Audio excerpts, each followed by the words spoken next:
Welcome to Battlefront. This video is a little bit different, a tidy summation of my opinions after playing for about 5 or 6 hours of the beta with a critical eye.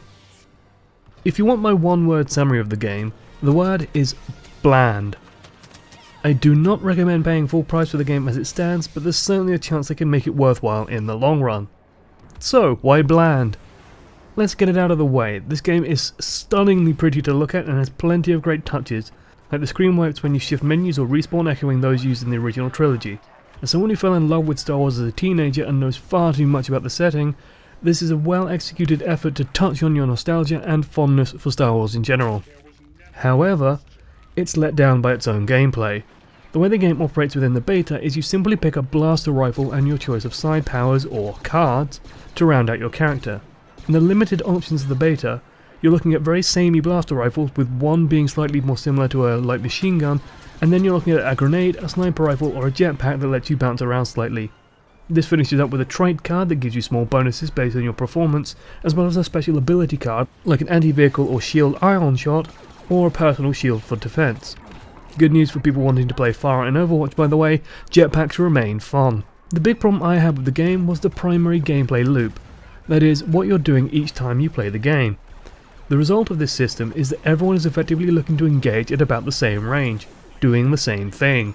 By making sniping a cooldown based affair with a single shot, it becomes difficult to use it at maximum effectiveness. Suppressing with a light machine gun isn't really an option, and engaging up close and personal with a personal defense weapon isn't really a thing either, as everyone is using the same weapon with about the same effective range. All the little varied approaches vanish into a more mid-range brawl that everyone wants to be a part of. So you get into a fight, you get some kills maybe, and then you die. Except you respawn immediately, as does everyone who is killed, with no repercussions beyond the immediate benefits or downsides to dying. There's no ticket system, no way to win by simply playing on a team with better positioning and more efficient killing.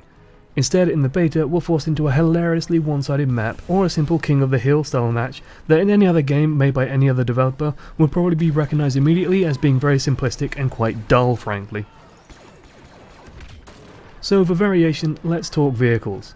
In Battlefront 2, the former incredibly feature-rich entry into the series, these shifted dramatically based on faction. In Battlefront, they're a temporary power-up.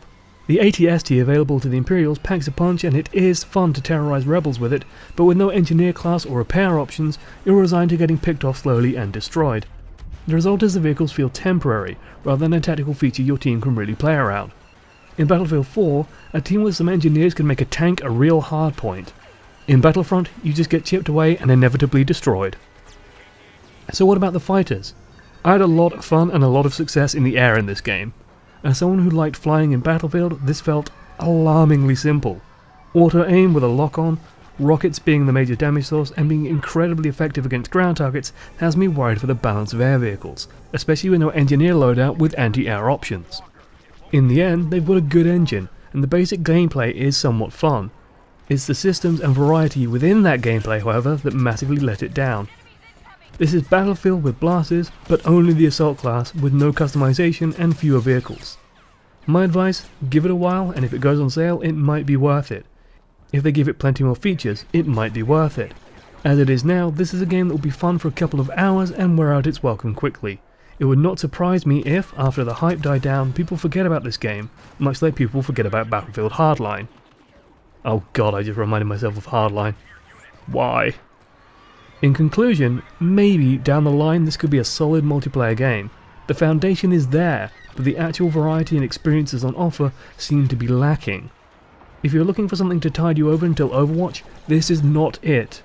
Wait for a sale or a lot of extra content is crammed in. Thanks for watching to the end. I've been one channel amongst many, and these are my quick thoughts on Star Wars Battlefront. If you agree or disagree, feel free to leave a comment, I will read them all. Doodles.